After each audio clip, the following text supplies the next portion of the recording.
तो बिहार का 2026-27 का बजट आ चुका है और अगले कुछ मिनटों में हम यही समझने वाले हैं कि इन बड़े बड़े आंकड़ों का आखिर मतलब क्या है और ये राज्य के भविष्य के लिए कौन सी दिशा तय कर रहा है।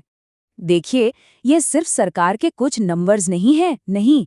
इस बजट का सीधा असर पड़ता है लोगों की जिंदगी पर, नौकरियों पर, शिक्षा और स्वास्थ्य सेवाओं पर। तो चलिए देखते हैं कि इस बार के बजट में क्या कुछ खास है। तो सबसे बड़ी और सबसे पहली खबर क्या है? वो है ये नंबर, 15%। जी हाँ, ये है बिहार की अनुमानित विकास दर, मतलब GSDP, gross state domestic product. अब आसान भाषा में समझें तो ये बताता है कि राज्य की इकोनॉमी कितनी तेजी से बढ़ने वाली है। लेकिन ये 15% का आंकड़ा और भी ज्यादा खास हो जाता है जब हम इसकी तुलना पूरे देश से करते हैं। जरा सोचिए, पूरे भारत की जो औसत विकास दर है उसका अनुमान है 10%, और बिहार 15% की रफ्तार से आगे बढ़ रहा है। ये एक बहुत ही मजबूत आर्थिक गति का संकेत है।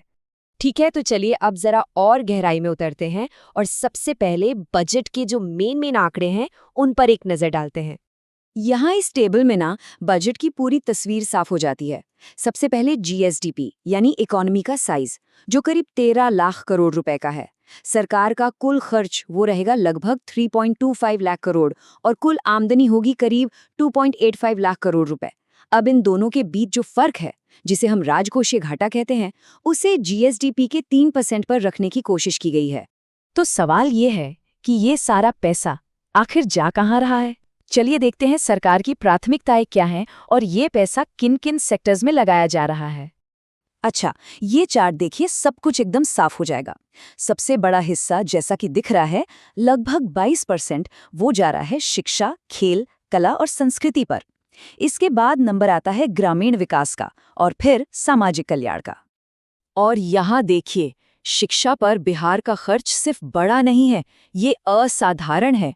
राज्य अपने बजट का 21.7%, सोचिए, 21% शिक्षा पर लगा रहा है, जबकि पूरे देश में बाकी सभी राज्यों का जो औसत है वो सिर्फ 14.5% है। तो ये एक बहुत बड़ा कमिटमेंट दिखाता है। देखिए, बजट सिर्फ पैसों के लेन देन का हिसाब नहीं होता, ये भविष्य के लिए एक नई दिशा भी तय करता है। तो सवाल ये है कि इस बजट में नया क्या है? तो सरकार ने 7 निश्चय 3 के नाम से अगले 5 साल का एक पूरा रोड मैप पेश किया है और इसके लक्ष्य काफी बड़े हैं, जैसे कि प्रति व्यक्ति आय को डबल करना, राज्य में औद्योगिकरण को तेजी देना, किसानों की आय बढ़ाना और हाँ, शिक्षा और स्वास्थ्य सेवाओं को और बेहतर बनाना। और हाँ, किसानों के लिए एक बहुत बड़ी खबर है। जो केंद्र सरकार की पीएम किसान योजना है, जिसमें 6,000 रुपए मिलते हैं, उसके ऊपर से अब बिहार सरकार अपनी तरफ से हर साल 3,000 रुपए और देगी। अच्छा, खर्च की बात तो हो गई, लेकिन एक मिनट, इस सब के लिए पैसा आएगा कहाँ से? ये भी तो एक बड़ा सवाल है। चलिए, अब बजट के इस पहलू को समझते हैं। ये चार्ट ना एक बहुत ही जरूरी कहानी बताता है। बिहार की जो कुल आमदनी है उसका लगभग 3/4 हिस्सा यानी 74% वो केंद्र सरकार से आता है, टैक्स और ग्रांट्स के तौर पर।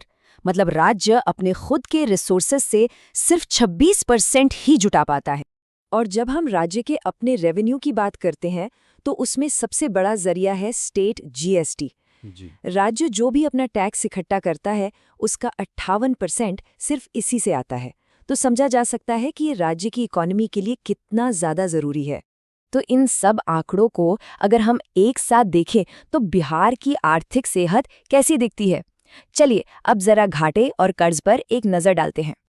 अच्छा, आगे बढ़ने से पहले 1 मिनट में समझ लेते हैं कि ये राजकोषीय घाटा होता क्या है। बहुत सिंपल है। इसको ऐसे समझिए कि अगर किसी की आमदनी 100 रुपए है और खर्चा 110 रुपए, तो वो जो 10 रुपए की कमी है जिसे पूरा करने के लिए उधार लेना पड़ता है, बस वही घाटा है। और ये ग्राफ एक अच्छी खबर दिखा रहा है।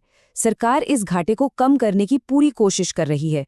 पिछले साल ये 11.8% के काफी ऊंचे लेवल पर था, लेकिन अब इसे घटाकर जीएसडीपी के 3% पर लाने का टारगेट है, जो कि एक रेकमेंडेड लिमिट के अंदर है।